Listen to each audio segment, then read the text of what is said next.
Okay, so I am still seeing a fair bit of commentary on social media that feels pretty strong, coming from people who are taken over by parts of them. This is my interpretation. What I'm seeing is that they're taken over by parts of them that are holding anger that people are not taking sides in, for example, what's happening in the Middle East. And I've got a part of me that's still kind of confused as to why I'm seeing this from people who are on a spiritual path, or who are teachers, who are sort of self-proclaimed guides and teachers, spiritual teachers in often the non-dual traditions. And so I've been observing this and having a look and getting in touch with those parts of me that are vibing and resonating with what's going on. And what I'm finding is that the whole concept of what is judgment is really what is, for me, under the microscope here. Like, what even is judgment? I'm writing a big article about this. It's taken me a bit of a while, but it's going to be with you all soon. And in order for us to really understand judgment, we kind of have to zoom out and look at what universal laws are. So to understand which principles hold a true essence, a true place in our world. And these principles align to natural, universal, cosmic law, which are really the only truths that we can, you know, profess to their being or for having. Everything else is like our own individual perceived truths, our own individualized truths, none of which can be deemed to be right or wrong, because it's our own, it's our own truth. So we have the fundamental core truths of this relative reality enshrined in universal, cosmic, and natural law. So this is pretty much everything that we see reflected in nature, that these governing principles that allow life and physical form to be created, but also, you know, it also governs the unseen world too. So that gives us a sense of what is truth, and then everything else is our own perceived truth. And so if we are not leading from self, if we're not in a position of self-leadership, if we've not taken that journey, then perhaps we don't have a reference point for the system. You know, that our system is a totality, like we are one being, and within that we have different parts of the mind. And if we're not aware of self hasn't caught a glimpse of itself, and it's not started to differentiate, we haven't started to differentiate all the different parts in our being, then we're then effectively acting or being or speaking from those parts rather than speaking for those parts. So when we stabilize into our self energy and we,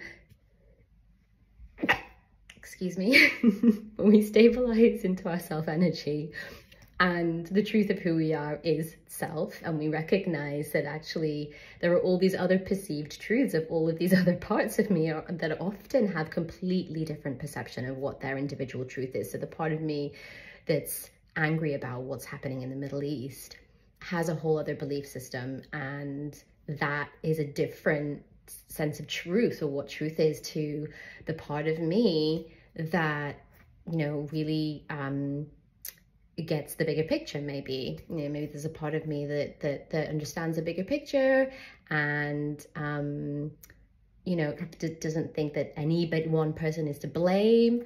You know, that pragmatic, that part of me that wants to be pragmatic and wants to see the good in everything, you know, that has its own truth, its own perceived truth, which is very different to that other part of me. So when we're trying to say, like, I'm speaking my authentic truth, it's like, okay, but I have lots and lots of different authentic truths. So what I'm feeling is going on is that when we are not aware of self-leadership, we're not in our self-leadership, we're not able to differentiate between these parts. And so we then speak from the parts and not for the parts. And that's completely, has a completely different energy, because we become taken over and hijacked by those parts. So that's one thing that I feel is going on. Another thing that I feel is going on is that there is this difference, there's this confusion of what is collective consciousness and what is unity consciousness. Now, the collective consciousness, in my understanding, is like the collective mind. It's like we all have a mind, and that mind is subdivided into the different parts. But then if we're like humans, individual humans, we're all part of the whole, then we're like one. We're one organism. Humanity is one organism. We're all just one, and we have a collective mind. And so all of the, you know, the shadow, the burdens, the memories, all of that stuff is also part of that collective mind. What we are storing and harboring within us is a reflection of the collective mind, because we are one. And that collective mind is different to unity consciousness. Unity consciousness is something completely different. Unity consciousness is one of the levels of consciousness within the Vedic tradition, which is when we're starting to stabilize into the perception and the belief and the knowing, the understanding that everything is connected, that this idea of like we are one, like we are one being, but really stabilizing into that. So like, I am no separate to this leaf. I am no separate to you. Everything is connected energetically. What I think and what I do here impacts that star, you know, out there, or a planet, or a cell, you know, my cell, your cell. And when we really stabilize into that, then we recognize that I am no different to Hamas. Hamas is no different to Israel.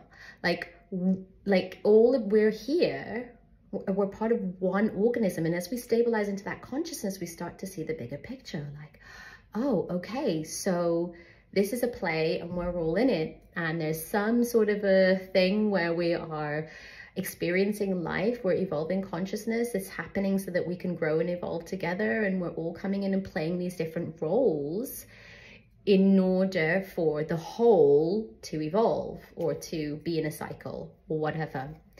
So unity consciousness is completely different to the collective consciousness. Picking a side in all of this is not unity consciousness. Picking a side and choosing to be with what I may believe is the best, or the side that everyone should be on, or the side that's the most oppressed, or whatever, in any situation, picking a side that everybody agrees is the side that we should be on is not unity consciousness. That's not what the definition of unity consciousness is. It's actually the opposite.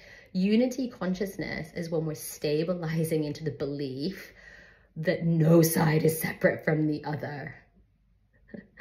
That they are one and the same, and we were all together in all of this. And so there's a lot of incorrect knowledge, and in this article I'm writing, I'm talking about this. Like, to understand what judgment is, we need to zoom out and understand what are the universal truths, and then zoom back in, understand our being and parts and our own perceived truths, in order to really then understand where we're in our parts, and we're projecting our parts, and we're projecting that truth out onto the world, but how that's different, and how do we hold that, and how do we not fall prey to being the victim in that and creating more suffering and pain, because we have forgotten that our truth is our own individual perceived truth. It's our karma. It's our conditioned identity that we have created for ourselves based on the experiences and trauma that we had in the past.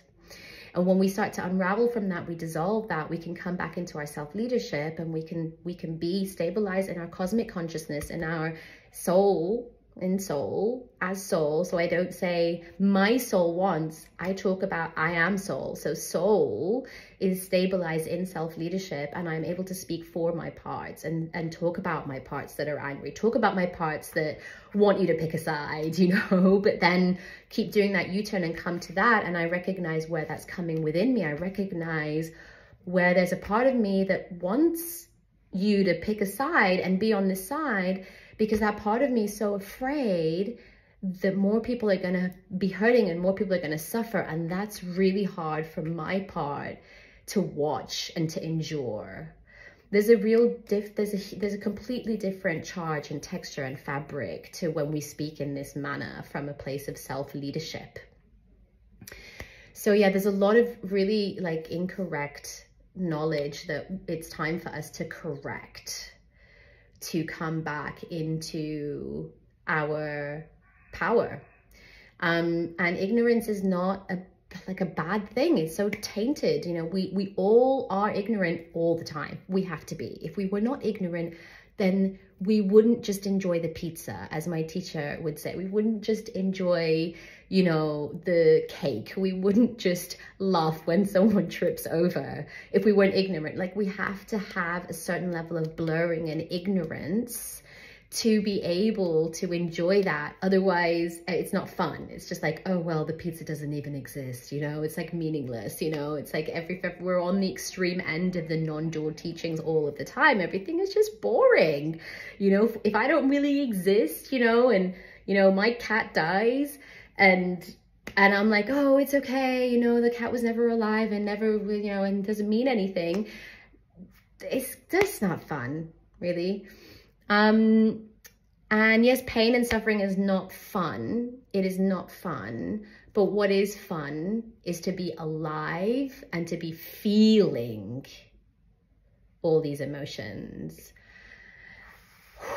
To be feeling it and embodying it and moving through it, and to be, yeah, to be together in solidarity with one another, you know?